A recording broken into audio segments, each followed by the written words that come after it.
Buenas noches, Rocío. Ya estamos listos acá para analizar el tema del día, o más bien los temas del día. Pero vamos a empezar con este, y es el que preocupa a muchos guatemaltecos y tiene que ver con esa propuesta de reforma tributaria presentada este día por el Ejecutivo y plantea, entre otras cosas, un impuesto para los derivados del petróleo, modificaciones al impuesto sobre la renta, también un impuesto al cemento, algunos cambios en las regalías de las mineras. En fin, conoceremos un poco más en detalle en qué consiste y sus posibles impactos, tanto sobre los empresarios, sobre la vida empresarial del país, el comercio y demás, como por las personas particulares quienes van a ser afectas a estas nuevas medidas. Y para ello nos acompañan en esta oportunidad Eric Coyoy, quien es representante de la Universidad Rafael Landívar, analista político.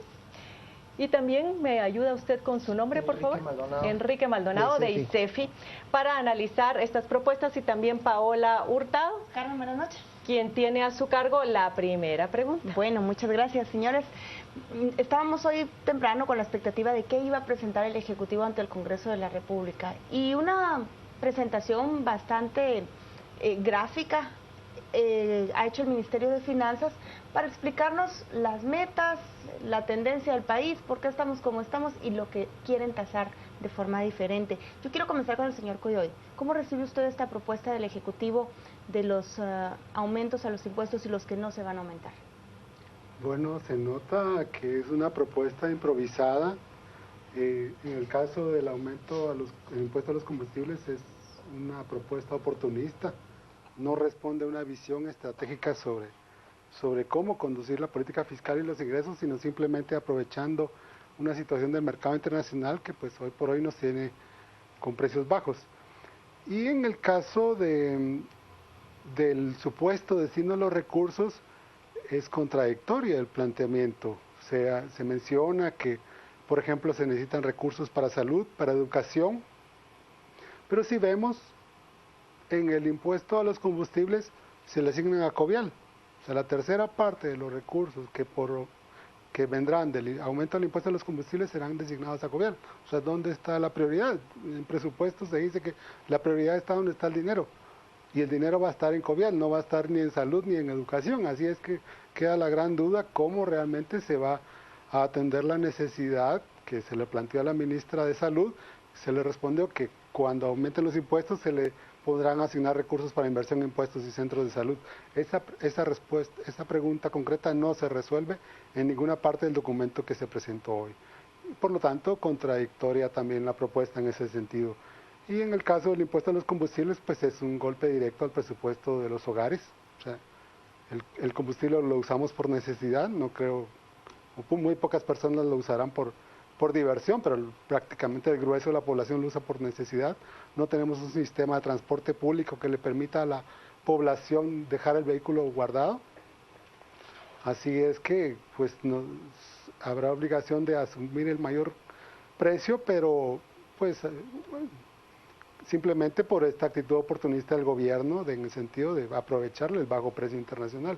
Hay que tomar en cuenta que con ese aumento el impuesto que tendrá el combustible será casi el 40%. O sea, casi la mitad del precio que estaremos pagando será por impuestos y la otra mitad será por el precio real del combustible. Los precios del petróleo, licenciado Maldonado, son variables y en esta oportunidad se está argumentando que los precios están bajos y por eso se le quiere aumentar, creo que son 3 quetzales al galón de gasolina.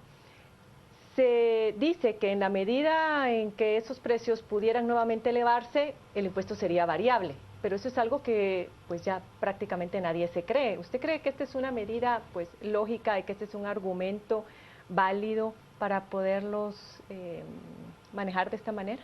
Nosotros consideramos que es parte de la ingenuidad de la propuesta, en el sentido de creer de que los mercados se autorregulan. Es decir, una vez se suba el impuesto al diésel, que es el que transporta los alimentos, los precios de los alimentos no van a volver a bajar. Y como bien mencionaba el licenciado Coyoy, esta propuesta de incrementar el impuesto a los combustibles, en términos del bienestar de la niñez y adolescencia, en ICEFI la consideramos total y absolutamente nefasta. Porque si revisamos las tasas de inflación de los últimos años, ha estado principalmente explicado por el rubro de alimentos.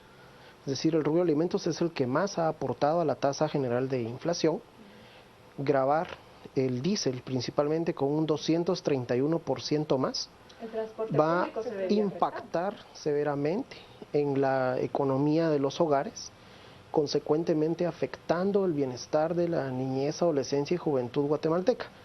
Yo quisiera aquí hacer énfasis en un punto muy importante, y es de que hace aproximadamente un mes el Comité de Derechos de la Niñez se pronunció sobre las reformas fiscales que deben implementar los países para darle garantía a los derechos de la niñez, y dentro de ese tipo de reformas fiscales no está enmarcada la que se está presentando porque es absolutamente regresiva. Es nociva, como reitero, y es necesario hacer énfasis para el bienestar de la niñez y adolescencia. Pero aquí hay un punto muy importante y quisiera recordar cómo inició esta gestión en el tema económico y fiscal. Iniciaron otorgándole más exenciones fiscales a las maquilas, que ya traían 25 años de no pagar impuestos en nuestro país, sin ninguna rendición de cuentas. Y lo digo sin ninguna rendición de cuentas porque jamás fueron presentados los estudios técnicos que respaldaran esa iniciativa. Es decir, estamos ante un gobierno que posiblemente está tomando como práctica llevar iniciativas de política pública sin estudios que las respalden técnicamente. En esta propuesta no se tocan extensiones. De esta propuesta, lo que quisiéramos ver quienes trabajamos en estos temas fiscales son los estudios que la están respaldando, precisamente para aportar en aquellas áreas en las cuales pueda estar débil o estar vulnerando los derechos de la población y fortalecerla, porque hasta el CACIF se ha dado cuenta de que es necesario incrementar los recursos del Estado para satisfacer las necesidades de la sociedad. Decía el ministro que es importante ampliar la base tributaria y hablaba de reformas no exitosas que hacen volver a la entrega de planillas para declarar el ISR. Hablemos del impuesto sobre la renta. ¿Era previsible que se tocara ese impuesto o no? Sí, es necesario rectificar ese impuesto. Desafortunadamente la ley vigente es una ley muy deficiente. Fue aprobada pues de manera acelerada también en 2012, a inicios del anterior gobierno. Luego hubo una contrarreforma en 2013 que amplió muchas de las deducciones y controles que había para que las empresas pudieran descontar gastos del impuesto. Y ahora se pone este parche otra vez sobre la ley, pero sin corregir ninguno de los errores que se cometieron en 2012 y 2013. El tema de la planilla del IVA está orientado a mejorar la recaudación del IVA.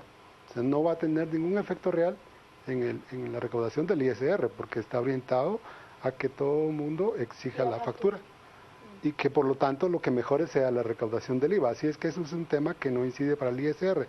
En el caso del ISR se está hablando de subir las tasas para los mayores niveles de ingreso, tanto de empresas como de personas. Por ejemplo, para personas se está hablando que aquellas personas o empresas que facturen arriba de 250,000 quetzales mensuales paguen el 12% sobre sus ingresos brutos. Pero acá pues hay que recordar que se argumenta que hay empresas grandes aquí facturando sobre ingresos brutos y por lo tanto pagando menos que con la tasa del 25%. Pero hay que recordar que las empresas pues hacen ingeniería de costos, o sea, ese es el día a día de las empresas. Las empresas en todo momento van a elegir la opción de menos costo, no se van a quedar aquí pagando el 12%. Si les representa menos costo irse al otro régimen, lo van a hacer. Pero eso lo puede hacer una gran empresa. Pero ¿qué va a pasar con una empresa pequeña, mediana o un profesional independiente? No va a tener cómo. De tal manera que ese incremento del 7 al 12% va a recaer sobre pequeñas y medianas empresas y profesionales independientes, porque no van a tener la forma de eludir la mayor tasa impositiva, cosa que sí van a tener a su alcance las empresas grandes que día a día hacen. Es decir, que el peso vuelve a caer sobre esas clases efectivamente, medias. Pequeñas empresas medianas. Ahora, la gran pregunta siempre es, ¿cómo ampliar la base tributaria? Y esta pregunta ya la hemos hecho varias veces acá en esta mesa, en un país en donde la mayor parte de personas gana el salario mínimo o menos del mínimo. ¿Cómo se hace eso de ampliar la base tributaria, que es el clamor de muchos? Bueno, yo creo que la SAT ha estado haciendo una buena labor durante los últimos meses, creo que ha sido contundente, y una labor de la SAT es recuperar que los contribuyentes hagan un pago voluntario de los impuestos que había caído luego de ser de 1 de cada 3 a 1 de cada 4 durante el año pasado. El punto, usted lo ha mencionado muy bien. Muchas personas hablan es que tiene que haber transparencia, calidad del gasto, o sea, nadie se opone a eso. Y también dicen es que hay que ampliar la base. Pero veamos de qué país estamos hablando. Estamos hablando de un país donde el 80% de la población tiene un ingreso inferior a los 5,000 quetzales. Entonces, ¿quién va a pagar eso? ¿Quién va a financiar el desarrollo del país? Y esto nos lleva a responder una pregunta más importante en el sentido de decir, no debemos estar recurriendo a microreformas tributarias para poder solventar los grandes desafíos que como nación tenemos. Nosotros consideramos de que esta es una oportunidad no para estar hablando de reformas tributarias, sino para estar hablando de reformas fiscales, donde también se aborden los temas del gasto público, de la deuda, de la transparencia. Porque aunado a lo que mencionaba el licenciado Coyoy, de que se va a ir para Covial, está el tema de las rigideces del presupuesto. ¿Qué son las rigideces del presupuesto? Son todas las asignaciones constitucionales que hay que entregar de acuerdo a los ingresos ordinarios que obtenga el Estado. Al menos son 40%, es decir, de estos 5.800 millones que está esperando recaudar el Ministerio de Finanzas, al menos 40% ya está comprometido en estas rigideces. Y yo quisiera mencionar una rigidez más, sobre la que, reitero, no ha habido un pronunciamiento claro y específico ni del ministro de Educación, ni de la ministra de Salud, ni del ministro de Finanzas, qué van a hacer con los pactos colectivos. Porque la ley laboral es muy clara, mientras no haya un nuevo pacto colectivo, sigue en vigencia el pacto anterior. Y muy particularmente en el caso del Ministerio de Educación, darle cumplimiento al pacto colectivo este año son 1.200 millones de quetzales que no están incluidos en el presupuesto. Entonces, el Estado guatemalteco necesita más recursos, pero no se trata de estar parchando, se trata de darle un abordaje integral. Y yo pensaría que esta es una oportunidad única que tenemos en el país para poder abordar esos temas. ¿Les parece si en el otro segmento hablamos de cemento? Si hablamos de regalías. De regalías, ¿les parece? Bueno, vamos a una pausa comercial y seguimos hablando de esa propuesta de reforma tributaria que ha anunciado ya el Ejecutivo y que ha causado reacciones, y vaya si no, a lo largo de este primer día de que se ha conocido. Volvemos en breve.